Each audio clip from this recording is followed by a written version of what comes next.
Cela a commencé banalement, une histoire de banc qui s'est achevée par des coups de ciseaux.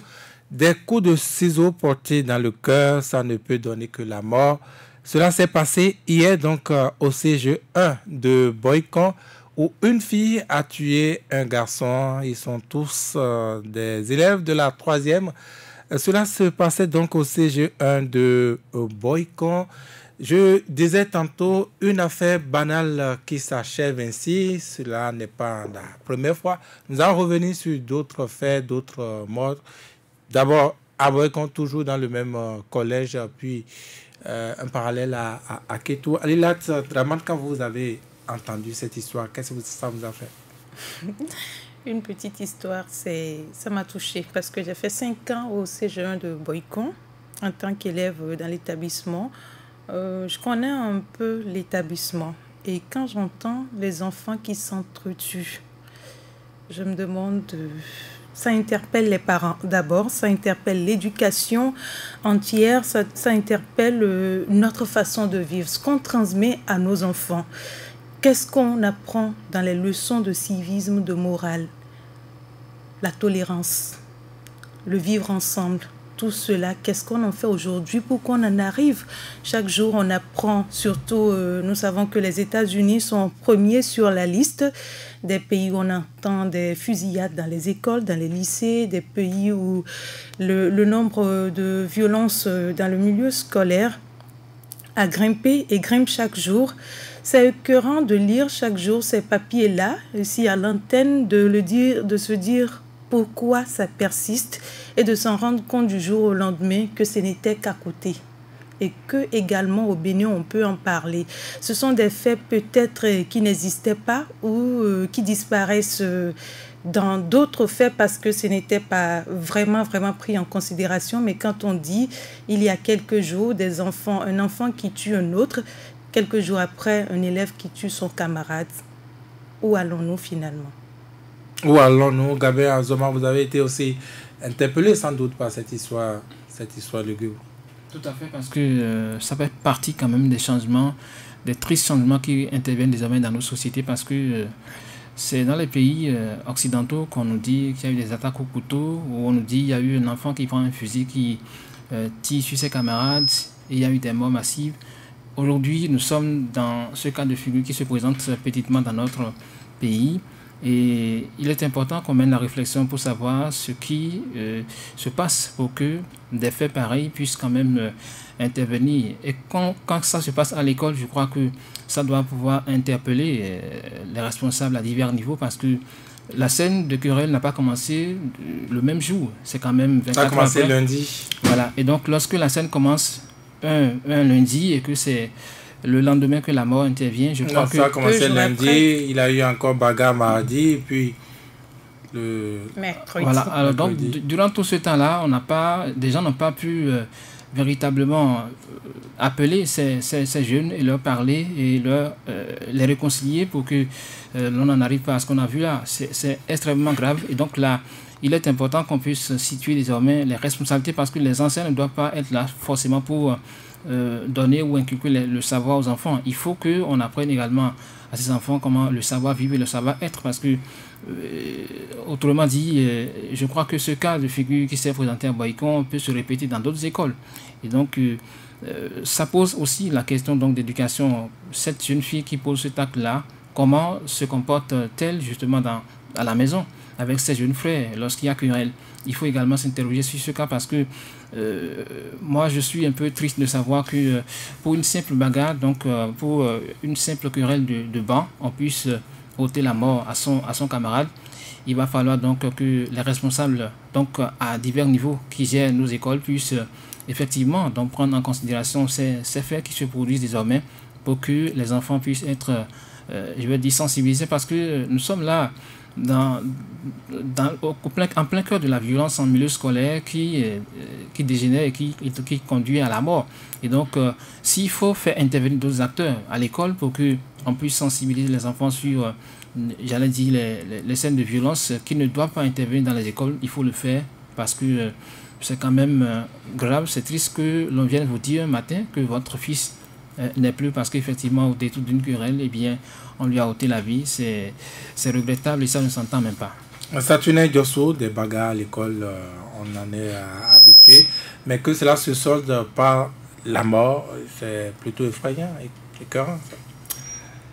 Ah ben oui, c'est d'abord le cadre. Oui, allez-y. C'est d'abord le cadre dans lequel le drame a eu lieu qui interpelle. Interpelle à plusieurs égards. Pas parce que, oui, on serait peut-être parent de la fille qui a commis l'acte ou du garçon qui est décédé. Parce qu'on est tous, d'une manière ou d'une autre, parents d'élèves. Cela voudra dire que nos enfants, dans nos écoles, sont en insécurité ou peuvent se retrouver en situation d'insécurité. Cela aurait pu arriver à n'importe quel autre enfant dans l'école. La violence a quitté les rues pour désormais atteindre nos établissements, cadre dans lequel on devrait être à l'aise et savoir qu'ils sont partis recevoir ce complément-là de ce qu'on leur donnait à la maison comme éducation. On avait à l'époque réduit l'école à l'enseignement, mais je crois qu'à la base, c'est une suite de l'éducation qu'on reçoit à la maison qui vient à l'école. Donc ça nous interpelle et ne devrait pas laisser les Béninois indifférents, ne devrait laisser personne indifférent. Ça peut arriver à l'enfant de notre demain. Il faudra trouver les voies et moyens maintenant pour assainir nos écoles, pour rendre nos écoles plus sécurisées à ces genres de comportements. J'attire l'attention sur les cadres, mais au même moment, je me dis que cela aurait pu se passer en dehors de l'école. Parce que ce genre de bagarre, il arrive que, au lieu que ce soit dans l'enceinte de l'établissement qu'on cherche à relever le défi, qu'on prenne rendez-vous dans la rue, à la sortie, et que la bagarre se déclare dans la rue. Donc elle aurait pu bien tuer son camarade dans l'enceinte de l'établissement, comme dans la rue. Parce qu'on nous a dit que ça a été prémédité. Je parle de préméditation parce qu'elle serait sortie de la maison avec ce ciseau-là par lequel il a donné la mort à son camarade. Et je le dis, j'en reviens par la suite à ce cadre duquel l'enfant est issu, la maison. Un enfant qui, à l'école, est grondé par un surveillant ou dans une situation donnée, exposé aux autorités de l'établissement, les autorités de l'établissement trouvent que cet enfant a tort, donne raison à son camarade, parce qu'il y a plusieurs versions qui circulent. Est-ce qu'à la maison, on a l'habitude de gronder cette fille? Je pense que non.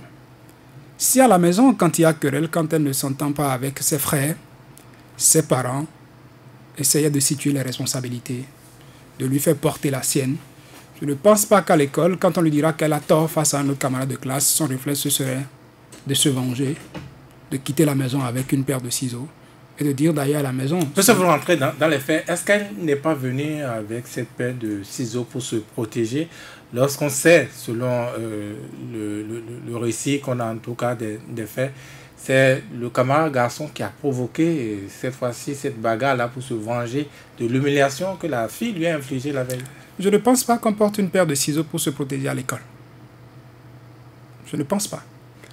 Celui qui prend une paire de ciseaux comme arme pour se défendre, sait que la paire de ciseaux peut donner la mort. Et quand on a parlé du coup mortel, on a dit qu'elle n'a pas donné le coup à n'importe quel endroit. Elle a visé le cœur. Donc, et les côtes. Elle a visé les côtes. Elle a touché des endroits sensibles. C'est pourquoi je parle de préméditation. Et quand on sait que, selon ce qu'on a entendu, que quelques jours plus tôt, elle aurait utilisé d'autres instruments pour blesser le même élève et qu'elle en arrive à sortir une paire de ciseaux, il faut interroger l'éducation que cet enfant a reçue à la maison. Je le disais tantôt, est-ce que ses parents avaient l'habitude de la gronder? Certainement que c'est ce qu'elle pense qui s'impose à la maison. Il n'y avait pas une autorité à la maison qui s'imposait à elle. Et c'est comme ça se passe. Parce que moi, parent, je ne peux pas être à la maison et entendre ma fille me dire je vais à l'école et là-bas, je vais commettre un forfait. Qu'elle ose me le dire, cela voudra dire que je me comporte d'une certaine manière avec elle pour lui permettre de me dire ça. Il y a un problème d'éducation qui se pose en général, je vais commencer par dire dans nos sociétés, je crois qu'on aura le temps de revenir là-dessus. Eh bien, Adilat Draman, je parlais donc de vengeance. Au prime abord, c'est la fille qui a d'abord infligé, n'est-ce pas, une humiliation au garçon. Ça, c'était le mardi. Et puis, le garçon revient, n'est-ce pas, pour essuyer tout ça devant ses camarades, déclenche une autre bagarre, cette fois-ci, qui lui aura été fatale, n'est-ce pas? Un problème d'orgueil, de psychologie. De vengeance, on pourrait dire au prime abord, mais je pense que on n'est pas en train ici de... Sinon, que je ne suis pas en train d'encourager la violence, mais nous savons qu'à l'école, en notre temps, bon, pas qu'on n'est pas si vieux que ça, mais avant, on avait des bagarres entre camarades, mais qui ne finissaient pas systématiquement par la mort. On se battait aujourd'hui parce que l'autre était au-dessus. Demain, on revient, on dit non, on va continuer ou on va reprendre pour voir si finalement c'est moi qui arrive à me défendre. Je ne suis pas en train d'encourager la violence, mais je ne peux pas comprendre que même si on revenait pour se venger, même si on se sentait blessé dans son orgueil en tant qu'homme et qu'on se dit une fille ne peut pas me frapper, une fille ne peut pas arriver à bout pour pouvoir me maîtriser, on se dit oui, le lendemain je vais lui rendre le coup. Je ne pense pas, c'est évident ici. On n'est pas, peut-être, on n'est pas les personnes appropriées pour qualifier les faits, pour dire si c'est prémédité ou non, mais je pense que si la fille s'était préparée venant avec un ciseau, tout porte à croire qu'elle s'attendait à la réaction du monsieur et qu'elle était prête à en découdre si elle se sentait ici dans l'incapacité de répondre véritablement à l'agression de son camarade. Ce qui est arrivé, on ne peut pas, quelle que soit la situation qui se présente, on ne peut pas se défendre avec un objet qui peut tuer son camarade. On ne peut pas. Un couteau, un ciseau ou une arme, ça ne peut pas se comprendre qu'on vienne à l'école avec ces instruments-là. Et on l'a dit ici, ça n'a pas commencé aujourd'hui. Quand la situation s'est présentée le lundi, le professeur qui était en situation de classe, ou même si le professeur les avait laissés, il y a un responsable de classe dans tous les établissements, dans toutes les classes, il y a un responsable. Comment est-ce que le responsable a rapporté la situation pour qu'elle soit maîtrisée? S'il n'y a pas eu de maîtrise de situation, le mardi, ils se sont battus, personne n'en a parlé, aucun enseignant n'a entendu parler de cette situation qui a commencé le lundi et il a suffi le mercredi après les épreuves sportives que le garçon se décide à se venger, comme vous le dites, à répondre à la fille. À corriger cet affront.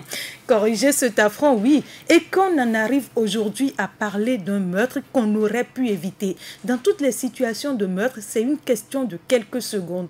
Quelqu'un sur la chaîne a manqué de faire quelque chose. Et ce quelqu'un, c'est avant tout les parents. Parce que quand on vient à l'école, on vient avec une éducation qu'on a reçue à la maison. Comment on peut comprendre qu'une fille qui se bagarre... Déjà, avant, on nous disait, quand tu te bagarres avec un homme une fois... D'abord, tu fuyais les bagarres, on n'arrivait même pas à se disputer au point d'en arriver au coup. Et une fille qui tient tête à un homme, qui se bagarre, qui blesse le garçon. Ce n'est pas que je suis en train directement d'accuser l'enfant, la fille sur toute la ligne, parce qu'on a dit également que le garçon est un garçon plus ou moins troubleur, turbulent, pagailleur, parce que ça a commencé... Selon l'un des récits, la fille, on aurait demandé un travail de groupe. Il est venu dans le groupe. La fille a trouvé qu'il perturbait d'habitude. Non, en fait, donc, personne ne voulait du garçon dans aucun groupe. Voilà, de travail parce qu'il a l'habitude de perturber. Dans tous les cas, il n'avait pas de place, il n'avait plus de place dans aucun groupe, sauf dans ce groupe. Donc, il n'avait pas de choix. On peut également dire, si le garçon aussi était correct, mais aujourd'hui, c'est un fait, le drame est arrivé. Il faut qu'on puisse se baser sur ce drame-là pour pouvoir chacun, que ce soit les parents, les acteurs du monde éducatif, que ce soit nous-mêmes en tant que, peut-être pas de parents, les voisins, tout ça, qu'on puisse savoir véritablement qu'est-ce qu'il faut faire. Parce que je le disais en début de mes propos, tout le temps on dit, dans tel pays, en Occident, il y a eu fusillade, un enfant a poignardé ou un enfant a tué ses parents, mais qui aurait cru que ce mercredi-là, hier, on parlerait de Boycon comme cas qui vient donner l'exemple ou qui vient lancer le débat des violences en milieu scolaire. C'est peut-être le premier, on ne le souhaite pas. Mais est-ce que également ce que les enfants suivent à la télé? Parce que en faisant des recherches par rapport aux questions, il y a 3 semaines, je me rappelle, j'ai parlé des violences en milieu scolaire sur l'émission Nos enfants, notre priorité. Et l'invité faisait, dans ses propos, parlait avant tout de l'éducation à la maison. Comment est-ce qu'on gère les situations de violence, même entre frères? Quand ça arrive, comment les parents s'entendent avec les enfants pour gérer les situations? Et ce même cas s'est passé en 2018 à Libreville, où un enfant de 12 ans poignarde avec un ciseau un enfant de 15 ans dans un lycée qui meurt. Vous voyez, ça veut dire que les enfants à la télé, qui sait, en suivant ces situations à la télé, peut-être en ne comprendront pas tout ce qui arrive après comme accompagnement psychologique, comme méthode par les gouvernants pour pouvoir stopper ça, se disent, si ça se passe là-bas, c'est possible. Ça veut dire que ces enfants-là, ils se défendent en tuant leurs camarades, je peux. Donc, il faut pouvoir agir sur tout. Et surtout, c'est la télé, c'est l'éducation qu'on donne à la base, c'est l'accompagnement, l'appui que l'école apporte à l'éducation à la maison, c'est ce que l'environnement, ce qu'entre camarades, les enfants se disent. Il faut que chacun puisse aujourd'hui s'interpeller, se remettre en cause en tant que... Quand on prend le cas où on dit la fille en sortant de la maison aurait dit à ses parents, oui, je vais faire quelque chose.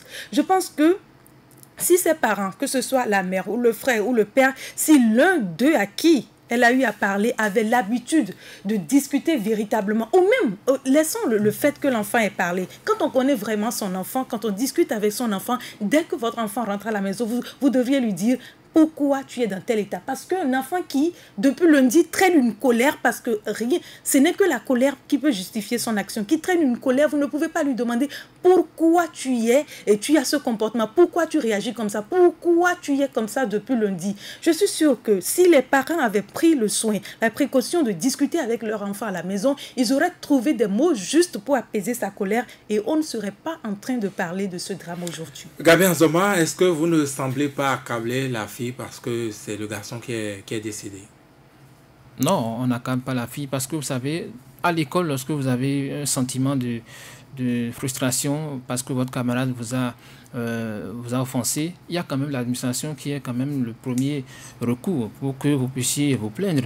Et parce que vous ne pouvez pas vous faire justice d'emblée. Ça ne peut pas se passer comme ça. Encore que, quand on parle de la femme, la fille, c'est le symbole de la douceur. Que donc la mort du jeune homme intervienne, pas une femme, je pense que là, cette vengeance, ma foi, pose un problème de mon point de vue. Et là-dessus, on a parlé de l'éducation qui est reçue donc à la maison au niveau de cet enfant-là.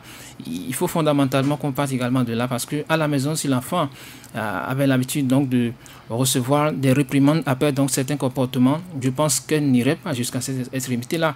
Cette vengeance dont elle a fait montre ne peut véritablement pas justifier donc le degré de colère qu'elle a subi. Et donc, pour moi, elle est allée trop loin. Et là-dessus, comme l'a dit Alat, sur la chaîne, il y a quelqu'un qui a manqué donc de pouvoir attirer l'attention sur ce qui allait se passer. Parce que une scène qui commence des jours plus tôt, je pense que si quelqu'un a pu mettre la puce à l'oreille des autorités ou encore des parents de cette jeune fille, elle aurait certainement eu à tempérer ses ardeurs et elle aurait eu quand même à avoir un autre comportement vis-à-vis de son collègue. Et donc désormais, elle finit par tuer son camarade. Qu'on le veuille ou non, il y a une atmosphère de psychose qui va intervenir dans cette école. Dans cette école, je vais dire, parce que forcément les enfants vont commencer par avoir un sentiment de méfiance l'un vis-à-vis de l'autre et des choses comme ça. Je pense que ça forcément va déteindre sur, on va dire, le résultat, donc le rendement des enfants, puisque une école dans laquelle vous y allez avec un sentiment de peur parce que vous ne savez pas ce que votre collègue peut vous faire les instants d'après, ça pose un problème. Et donc, il faut forcément que désormais les responsables de nos écoles, à commencer par les parents également, puissent commencer par étudier la psychologie de chaque enfant parce que ça part aussi de là. Vous devez commencer par maîtriser, connaître votre enfant. À l'école également, l'enseignant, puisque le thème qu'on emploie souvent, c'est l'enseignant, il est psychopédagogue. Et donc, si à côté de la pédagogie, l'enseignant peut avoir ce flair de connaître un peu chaque élève, ça permettrait également donc de pouvoir éviter ces genres de drames qui interviennent petitement dans nos sociétés parce que ce n'était quand même pas des choses qui couraient les rues. Et donc, s'interroger aussi sur ce qui se passe pour qu'on en soit là, parce qu'on parle de violence à travers les médias, pas les médias, à travers les chaînes de télévision qui proposent des programmes parfois avec des scènes de violence que les enfants observent. Même si on met interdit au moins de 18 ans, vous allez voir des enfants qui observent tout ça. Et donc, forcément, ça peut quand même quelque part avoir d'impact sur leur comportement donc, dans nos sociétés. Et donc, il faut forcément qu'on puisse trouver désormais la formule qu'il faut pour qu'on puisse quand même amener chaque enfant à adopter un comportement désormais responsable à l'école. Parce que se venger jusqu'à donner la mort, je crois que ça n'est pas intéressant. Donc les responsables à divers niveaux dans les écoles doivent savoir désormais comment encadrer les enfants pour qu'on n'arrive pas à cette extrémité avec donc la mort de ce jeune garçon. Saturnin Diosso, c'est comme si c'était en l'air. Le dernier cas, c'était donc Boycon. Mais avant ça, il y a quelques jours, c'était à Kétou où deux enfants en train de s'amuser avec l'arme de l'un, enfin l'arme, le fusil de chasse d'un des parents, a donné la mort à son camarade de jeu. Est-ce qu'il faut mettre tout cela sur, n'est-ce pas, ce qui se passe, ce qu'on voit à la télévision, ou c'est dans l'air, comme dirait quelqu'un? Non, je ne pense pas que les deux cas soient le même. Non, pas du tout. C'est pas la même situation. Oui, effectivement. Et on peut comprendre l'enfant qui a fini par prendre le fusil de chasse de son papa et a tiré sur son ami avec qui il s'amusait. Il n'avait pas pris le fusil de chasse dans l'intention de donner la mort. Il y avait, on achète des jouets pour nos enfants, même quand ils n'en avaient pas, ils peuvent se saisir d'un bâton dans la cour pour dire bo, parce qu'on a suivi des films et puis on s'amuse à se tirer là-dessus. On voit du vrai beau, ça fait vraiment beau. Et puis, quand on trouve un fusil, on peut dire, mais là, c'est comme, on va l'utiliser. On le prend, on l'utilise et on se rend compte, après coup, que c'est le vrai beau. Et puis, on a tué. Même jusqu'ici, l'enfant, certainement, n'aurait pas compris ce qu'il a fait. Parce que pour lui, il était en train de s'amuser avec son ami. Il va peut-être se dire que non, c'est comme on fait d'habitude. Et quand on le fait, il tombe, et après, il se relève, et puis on continue de s'amuser. C'est plus tard. Il faudra accompagner cet enfant pour qu'il guérisse de ce traumatisme. Je demanderais aux parents, dans ce cas-là, de savoir éloigner également ces objets dangereux des enfants. Et puis arriver, on parle de fusil de chasse, que ce soit un homme en uniforme régulier qui dépose son arme quelque part à la maison et que l'enfant s'en serve, parce que nos enfants nous ne faisons pas souvent ce distinguo, en tout cas cette répartition de l'espace chez nous, au point de les éloigner d'un endroit, en tout cas même si on est devant, tous au salon en train de suivre la télé, quand un film est dangereux, nous n'avons pas souvent pris l'habitude d'éloigner nos enfants, de savoir que ce que nous suivons par an à la télé n'est pas encore de l'âge de l'enfant qui est à côté, qui regarde. Donc d'une manière ou d'une autre, il cherche à l'expérimenter. C'est ce que je trouve comme situation ayant prévalu à Kétou et qui a donc occasionné la mort, qui n'est pas forcément, je dirais pas du tout d'ailleurs, la même chose que le cas de Boycon, qui pour moi est fondamentalement un problème d'éducation. Il y a d'autres choses qui s'y greffent, comme l'âge, on a dit la troisième. Imaginez un peu l'âge de la troisième. On se découvre. On découvre la vie, on commence par expérimenter certaines choses. Et on a des amis qui, eux aussi, mal éduqués, j'utilise l'expression, peuvent, quand ils constatent pour le cas du garçon, qu'une fille l'a giflé, peuvent lui dire « Ah, ce n'est qu'à toi qu'elle peut faire ça. Ah, jamais !» Et vont l'embêter pour lui dire « Oh, regardez, une fille te frappe. » Et le garçon blessé dans son ego peut se dire « Je vais lui rendre le coup. Je vais lui prouver que je suis garçon. » Comme également les femmes aussi peuvent encourager leurs camarades pour dire oui, elle lui a fait ça. Et puis elle aussi, voilà, dans ce qu'elle a, elle voudra aller jusqu'au bout de son héroïsme, qui n'est en fait qu'une mauvaise éducation, je le dis. Alilatou, c'est pas que j'accuse la fille là, faudra le dire, parce qu'elle n'est qu'une enfant. Je culpabilise plus les parents.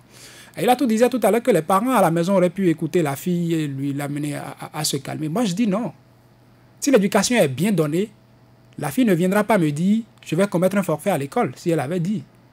C'est que s'il y a une situation qui a prévalu à l'école, qui l'a blessée, à la maison, elle se plaint. C'est ça l'éducation qu'on donne aux enfants. Quelqu'un vous fait quelque chose, vous venez vous plaindre, c'est déjà à la maison. Quand on constate que vous avez frappé un de vos frères, si vous êtes le grand, on peut dire « mais oui, tu es le grand frère, tu as fait. Mais nous sommes là les parents. Viens te plaindre à nous, on va se faire. On va le corriger. » Mais quand on n'éduque pas l'enfant comme ça, et puis l'enfant vient à la maison au lieu de se plaindre de ce qu'il aurait subi comme comportement, comme situation désagréable à l'école, garde son état d'âme, veut sortir, prendre une paire de ciseaux et se permet de jeter au visage des parents, je vais commettre un forfait à l'école. C'est déjà là un problème fondamental d'éducation pour moi. Donc il ne suffit pas de dire les parents n'ont pas discuté avec elle pour la calmer. C'était déjà préventif le fait de venir se plaindre. Moi, je ne vais pas non plus accuser l'administration de l'école. Parce que, anecdote pour anecdote, à quelques heures de cette émission, c'est sûr que cette personne est en train d'écouter cette émission actuellement, il y a un surveillant de collège qui m'a appelé. Parce que lui aussi dépassé par ce qui se passe. M'a dit, dans tel établissement, il y a ci, il y a ça, il y a ci, il y a ça. Un autre établissement que Boycon. Dans l'Ouémé, je vous le dis. Dans l'Ouémé, non loin de nous, ici. Et l'administration, vous savez, le rôle dans lequel nous nous trouvons, le cahier de discipline est là, on inscrit ça, on inscrit tout ce qu'il faut inscrire comme colder, et puis on attend la fin d'année pour réunir le conseil de discipline et expulser l'enfant. Un genre de ponce-pilatisme. L'école s'en lave les mains. La maison s'en est lavée, l'école s'en est lavée, l'enfant se retrouve dans la rue. C'est ce que nous faisons. Parce que les professeurs, même les professeurs, sont désormais visés par les élèves. Je parle de problème d'éducation aussi. Pourquoi? Parce qu'il y a quelques années, c'est vrai, il a tout dit qu'il y a bagarre à l'école. Oui, aussi, je me rappelle quelque part à Gamina, à Kromissérité, là-bas, l'arme fatale qu'on utilisait, pour ceux qui ont utilisé ces sacs de jute, comme on le dirait, comme sacs d'écolier, il y avait seulement l'ardoise dedans. Et puis c'est tellement efficace quand quelqu'un vous embête, mais vous remuez ça, vous utilisez ça comme lance-pierre. Vous lui donnez un coup, souvent, il y a toujours le front qui est enflé par la suite. Mais vous ne pouvez pas oser insulter votre enseignant. Aujourd'hui, c'est monnaie courante. Des élèves attrapent leurs enseignants au col à l'école. Et ça se passe dans nos sociétés africaines aujourd'hui. D'où ça peut partir. Moi, mon enfant en tout cas, je sais qu'il ne peut jamais se comporter comme ça. Parce que je me vêturai à lui donner une éducation qui ne lui permettra pas de le faire. Et vous allez le comporter, même les professeurs également, certains qui en sont énervés, d'autres qui s'habituent à ça. Vous rencontrez votre enseignant dans une buvette en train de prendre une boisson, monsieur, on dit ça, monsieur Madjabia Roubouami, c'est un élève qui aborde son enseignant comme ça. C'est l'éducation qu'il a reçu qu'il fait. Parce que moi, je ne peux pas voir mon enseignant lui dire, monsieur, achetez-moi une bière. Ça ne peut pas se faire. Donc il y a un problème fondamental d'éducation qui se fait. Parler dans cet établissement, de cet établissement pour dire. Ça dépend aussi de l'enseignant, parce qu'il y a des enseignants qu'on ne peut pas oser aborder en ces thèmes. Il y a des enseignants qui sont tellement rigoureux au point où l'élève ne peut pas avoir ce courage de s'adresser. Je suis d'accord avec vous, mais allez-y voir dans ces cercles-là, tels que ces élèves-là parlent de ces enseignants. On a tous pris par les bancs.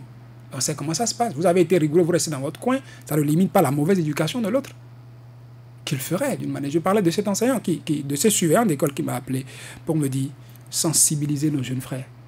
Sensibiliser nos jeunes frères parce que la violence, elle prend de l'ampleur dans nos établissements. Moi, je dirais plutôt sensibilisons nos parents. Parce que nous courons après le gagne-pain aujourd'hui. Nous sortons tous pour aller chercher de l'argent. Je rends hommage aux femmes ce soir. Pourquoi? Parce que c'est souvent elles qui comprennent que, oui, l'homme sort pour aller chercher de l'argent, il faut quelqu'un pour rester avec l'enfant.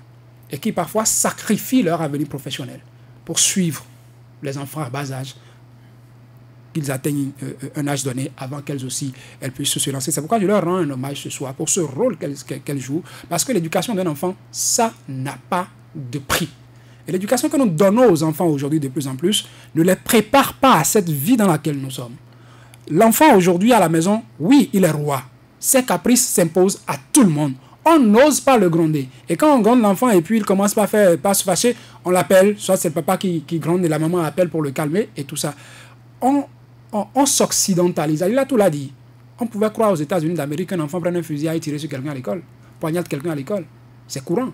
Mais ici chez nous, on a trouvé que nous sommes barbares dans l'éducation que nous donnons à nos enfants. Plus de chicotes. Tu donnes un soufflet à ton enfant à la maison, quelqu'un peut aller te convoquer dans un commissariat. Nous exagérons parfois dans nos éducations, mais je ne pense pas dans l'éducation que nous donnons à nos enfants. Mais je ne pense pas qu'un parent soit animé de l'intention de tuer son propre enfant, de le torturer en le frappant, au point d'être convoqué devant la justice pour le faire. Nous occidentalisons, et c'est là, la violence que nous connaissons dans les sociétés occidentales, cette violence également s'exporte et vient chez nous, et nous l'adoptons. Nos établissements, comme je l'ai dit au départ, deviennent des endroits d'insécurité. Une contribution de l'extérieur, le ministre Gustave Sonneau qui dit les deux cas que vous avez cités, moi je pense que ce sont les effets de sorcellerie en Afrique. Pourquoi c'est presque en fin d'année on a cette recrudescence de ces incidents mortels? Enfin, on appelle cela soupa, sans doute soupa d'eau, missile noir. Eh bien, Alilat Draman, réaction. Missile noir ou pas, je pense qu'à un moment donné, on aurait pu l'éviter. Pourquoi c'est passé par ces enfants-là? Pourquoi c'est passé par ces enfants-là? Je me dis, déjà pour l'enfant à Kétou, tout ça est parti du fait que les parents ne sont pas là. On ne peut pas, d'abord, on ne peut pas laisser des fusils à portée, des armes à portée des enfants. Quand on dit, moi, mon père a été gendarme, quand on le voit parfois, il entretient ses armes. Vous ne pouvez, est-ce que vous pouvez oser vous y approcher? Qui vous a dit qu'on pouvait s'y approcher? Mais aujourd'hui, je ne sais pas comment un parent peut utiliser un fusil, déposer, ne pas se préoccuper du fait qu'il a des enfants. On a l'impression que les parents se préoccupent de moins en moins de leurs enfants. Tout ce qui les intéresse, c'est de voir, c'est que la société puisse les voir et atteindre un objectif. Oui, on a de l'argent, on a une voiture, mais on travaille. Il faut que les gens se disent, ah oui, on peut sortir le week-end avec nos enfants en voiture, on va construire. C'est tout ce qui préoccupe nous, parents, aujourd'hui. Je dis nous parce que on ne peut pas accuser les autres et se mettre en dehors. Ça pouvait arriver, ça pouvait être un parent de notre famille. Donc aujourd'hui, tout le monde, on est beaucoup plus préoccupé par ce qu'on gagne, le matériel. Il faut que le monde puisse voir que nous-mêmes, on a été aisés, on vit une situation plus ou moins stable et on ne se préoccupe pas de l'éducation de nos enfants. La société dont nous rêvons, c'est cette société-là, à travers nos enfants, on devrait voir cette société-là. Mais non, aujourd'hui, on se dit, ah oui, pourquoi ces enfants-là, ça ne peut pas se passer chez nous. Pourtant, on prend tout ce qui est mauvais. Je cite une psychopédagogue qui dit, oui, tout le temps, on incrimine l'Occident, oui. Mais est-ce que vous vous demandez pourquoi on ne prend pas ce qui est bon dans l'Occident? Il n'y a pas que ce qui est mauvais. Mais pourquoi on choisit? C'est parce qu'au même moment où on regarde la télé, nous, parents, on ne se dit, d'ailleurs, quand ça passe, vous changez de chaîne. Les autres, au moins, prennent l'habitude de mettre moins de 12 ans, moins de 10 ans. Mais chez nous, on ne voit même pas de signalétique. On ne voit rien qui prouve que moins de tel âge va sur... Même quand c'est mis, ce n'est pas respecté. Voilà, quand on voit ça, c'est en ce moment le parent est kaki les yeux parce qu'il sait que ce n'est pas pour les enfants, donc c'est pour les adultes. On ne prend pas en considération les enfants qui sont là. Peut-être mystique, peut-être pas, mais je pense qu'on aurait pu l'éviter, que ce soit mystique ou non, on aurait pu l'éviter. Mystique peut-être parce qu'on a dit qu'il y a quelques jours, dans le même collège, plus ou moins au même endroit, 3 enfants ont été frappés par la foudre. Et là également... 5 enfants frappés par la foudre. Et 3 sont décédés sur place. Et là également, si on va voir... En bref, pour ce que je sais de la foudre, on dit que la foudre ne frappe pas... des innocents. Voilà. Donc, il y a une histoire derrière ça. Et quel que soit ce qui arrive... La foudre, on peut comprendre, ce n'est pas une personne peut-être qui a poignardé ici, comme le cas. Et on dit que la foudre ne frappe jamais sans une histoire. Mais ici, que ce soit mystique, parfois on a l'impression de mettre tout sur le dos de mystique et on ne prend pas les choses véritablement à bras le corps pour ne pas régler. Et je vous assure, si on ne règle pas cette situation, si les acteurs du monde éducatif ne s'asseyent pas pour réfléchir désormais à la stratégie pour pouvoir sécuriser nos enfants, leurs enfants, et que les parents ne s'interrogent pas, que les parents aujourd'hui que les parents ne se demandent pas quelle est l'éducation qu'ils donnent à leurs enfants, quelle société, de quelle société rêvent-ils et qu'est-ce qu'il faut apporter aux enfants pour qu'ils reflètent cette société-là. On va dire peut-être que c'est la foudre, donc c'est un fait anodin. Ça peut passer quelques jours après, je vous assure, je ne le souhaite pas. Mais si ça arrivait en janvier, si ça arrivait en février, est-ce qu'on va dire encore que c'est parce qu'on est à la fin de l'année? Et si ça arrivait en avril ou en mars, à n'importe quel moment de l'année, je pense que ça peut arriver. Ça peut être anodin, ça peut être mystique, mais s'il vous plaît, ne nous cachons pas derrière cet argumentaire pour dissuader ceux aujourd'hui qui sont fâchés, qui sont écœurés à la limite et qui voudraient peut-être réfléchir. Parce que si on le dit comme ça, on se connaît, on est au Bénin, on peut dire c'est un cas isolé. Mais ça peut arriver à tout moment. Ce n'est qu'un signal de ce que ça peut arriver chez nous, de ce que quelque chose ne se fait pas qu'on doit revoir. Et c'est le moment de prendre en considération ce facteur-là pour pouvoir, si on le peut encore, changer la donne. Gabien Zoma. Oui, je pense que la considération du ministre Sono également, on peut la prendre en compte parce que ce qu'il a dit, c'est des choses qui arrivent. Il parle de Soukpa, oui.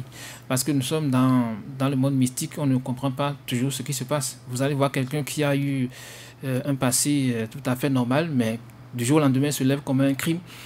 La science n'a pas encore réussi à comprendre comment ça peut se passer pour qu'un homme de cette nature puisse commettre un crime. Donc, je pense que également, il faut que chaque parent, oui, vous avez vos enfants, ça dépend de quelle ligne spirituelle vous donnez également à votre enfant, parce que tout ça également, il faut également prendre ça en considération pour qu'effectivement on puisse savoir quel type d'enfant nous avons avec nous.